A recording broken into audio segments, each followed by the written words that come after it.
Welcome back. The Take It Back movement, one of the organizers of the just concluded End Bad Governance in Nigeria protest, held nationwide from the 1st to the 10th of August 2024, are planning to stage another protest in October. The director of mobilization of the Take It Back movement, Damilare Adenola, said the protest will be tagged Fearless in October, stating that the protest will repeat the demands made during the just concluded End Bad Governance protest. Now joining us is the National Coordinator of the Take It Back movement, Samuel-Ilori Juwon. Good morning, and thanks for joining us. Good morning, and thank you for having me. Also joined this morning by the National Coordinator for the All Electricity Consumers Protection Forum, Adenola Samuel-Ilori, who joins us here in the studio. Good morning, and thank you for joining us. Good morning. It's nice to be here again. All right. We'll talk about electricity shortly, which I believe is one of the demands that Take It Back movement says. They say their demands include scrapping the Senate, increasing minimum wage, reversing the fuel prices and the electricity tariffs, and releasing NSAS and political detainees. How would you judge the impact of the last protest that happened, the last hunger protest and End Bad Governance protest, whichever you'd like to refer to it as? And, what impact do you think that the fearless protest will be able to garner from this administration? Yeah, thank you very much. The last protest, 10 days action, was very successful, well attended by Nigerians from all walks of life, nationwide, from the north to the south. Attended, and those who could not join, those who could not march on the streets, so they realized by staying at home or closing their shops. So many did not come to work. So it was a significant action that indeed proved in more ways than one that Nigerian young people, when they are united, they have the power, they have the organized strength to hold the leaders accountable. And we saw. And we saw this over and over again. As a matter of fact, the government knows this too, which is why shortly after the protest, when the Speaker of the House introduced a very ridiculous bill targeted at ending and repressing protest, just a threat of protest on the social media forced him to withdraw the bill. So this is one of the ways to tell that indeed the Nigerian young people have been able to display and organize enough to hold their leaders accountable. And I think more still needs to be done in this area to ensure that government generally attends and assists to ordinary demands of the Nigerian people, rather than spending billions of our money, lavishing them on constructing lavish apartments to the vice president, or buying private jets. A misplaced priority, I must add. But I also want to ask, you just finished the End Bad Governance protest in August. We're talking about another one in October. Does that mean that the End Bad Governance protest, didn't achieve? Or what would you say if people say, okay, well, it didn't achieve that much, that's why you need another one, a couple of market days after the first one ended? The president did respond to our protest by saying no going back on subsidy removal. So it stands to reason that, a luta continua, no going back on protest. It's as simple as that. Okay, well, we'll see. We're also joined this morning by Adenola Samuel-Ilori. Let's quickly also get your thoughts. One of the protests just ended. Lives were lost, reportedly. We're talking about a new protest on the 1st of October. How necessary is it? If we saw the reaction of the Nigerian government to the first one, why do you think Russia will be different this time? They should not have any different reactions, to say. Like somebody says, what money cannot buy, more money will buy it. And so if what the first protest cannot resolve or cannot bring home the expectations of the people, more protests will do, as long as we remain peaceful. It's our inalienable right. Nobody can deprive or deny us. Funny enough, like I was saying to the lady then in the receptions, that it's only in Nigeria that I've seen that somebody will be sponsored to protest to stop another person from protesting. Laughable, So for whatever it was, you see, I think Nigerians have been taken for granted for too long because many of us Nigerians are indecisive as to what we want. Some of us want to eat omelette, but we don't want to break the egg. And so at one point in time, you need to decide on whose side are you. You cannot be a little to the right and a little to the left in this situation that we have. I said it on the protest ground that even the police, luckily I happen to also be the executive director of police welfare, better welfare initiative. So I felt that everyone are affected, and we should not pretend or play the ostrich at any point in time when they call for something that will change or better our life, and that which we have been complaining under our roof come into fore, and we're beginning to play hide and seek. So for me, if the first protest has been painstaking, yes, we have considerable success. As far as Lagos State is concerned, we make sure that it is peaceful as much as, even though we were provoked, even though we were incited, even though they sent their boys among us to create chaos. But luckily for us, we were able to manage the situation so we don't have incident. And I believe that was what goes on in other areas where death eventually occur. Because the template and the temperament of each and every one is different.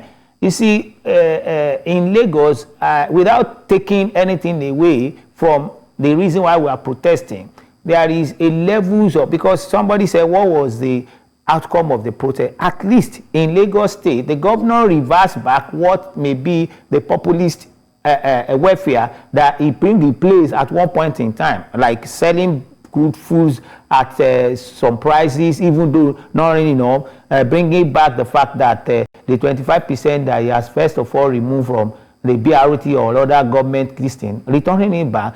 At least it was the protest, the first day protest, like you once said. But none of the detailed demands of the protesters, were... Yes, because it lies with the federal government. And the reason why it is not hard or becoming a point of reference for the government, the president, it was because of these divide and rule things that happened during that protest.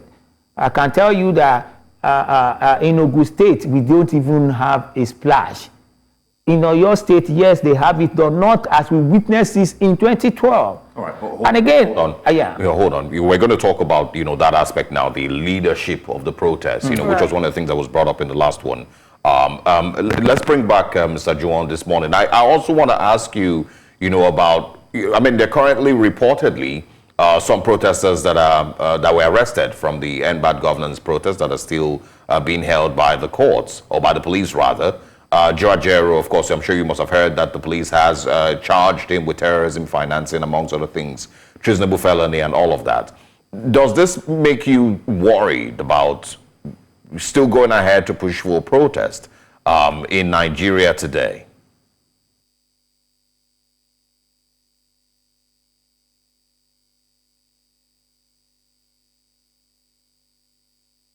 Just quickly respond to that, then Olive can take over. Like if inviting Ajeros and arrested people that have not been, let me face those people that are arrested. They are fighting for good governance, and they are fighting for the right of us, of them as well. So the government must have a serious kind of allegation against them before they can continue to detain them. If they continue to detain them, like I said before, if someone said what money cannot do, more money will do it.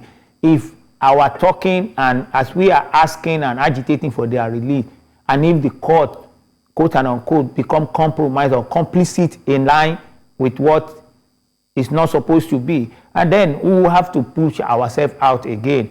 And this time around, we will push ourselves out, even though peacefully, but en masse this time. Again, in the case of Rajero, I'm sorry to say this, that whatever the government is facing, is showing him right now, he bring it on himself. Why do you say so? Good.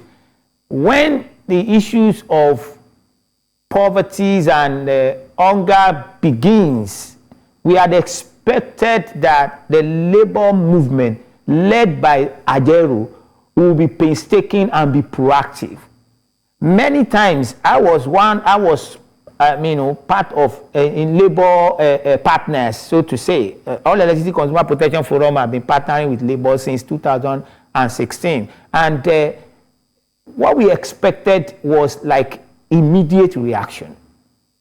When increase in tariff was done without due process, I don't want to lay more emphasis on it because All Electricity Consumer Protection Forum is in court against the NEC based on the fact that that increase is nothing but an aberration.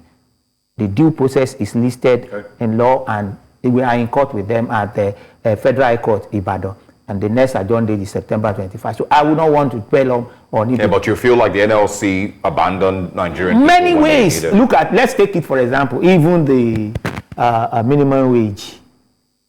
That they were all shouting, all mother of all strike, if you don't do this, they ended up collecting peanuts, 70,000 naira, which Obaseki approved for his state worker without laying hands on any meeting.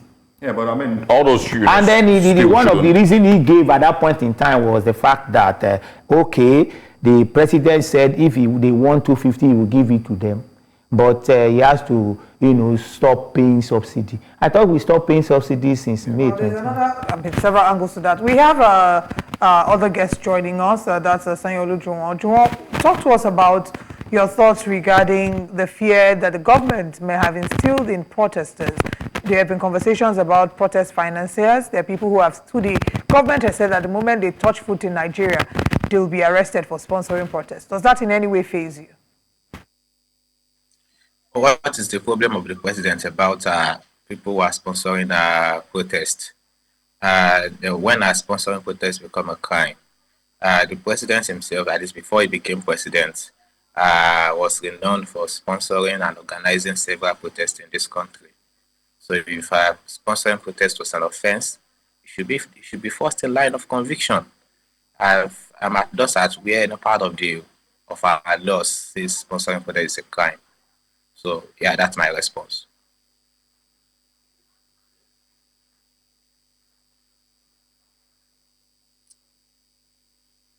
Is it a 10-day protest once again, or is it, indefinite?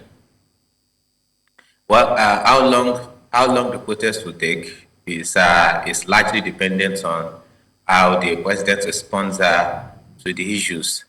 And so far, it doesn't look as if the president is rather prepared to attend to the issues of the Nigerian people, other than himself and his cabinet going about gaslighting the Nigerian people, dismissing their demands as if they no longer exist, why the country gets worse by the day. And as the country gets worse, the so-called leaders are not tightening their belts as they've been advising the Nigerian people to do. They're buying private jets. They are collecting 21 million naira salaries and allowances. The queues have returned to the petrol station. Nigerian people are buying fuel at an exorbitant rate. We discussed the Nigerians cannot afford to feed for even once a day. Do I want to try and make the best possible use of time because we have to wrap up the conversation? But are you subscribing to the earlier modus operandi where the government had asked for protest leaders to submit their names and the routes they'll be taking for the protest? Are you going to be doing that this time? And what do you say to those who say that when the country is ready for a protest, it will not be an organized one?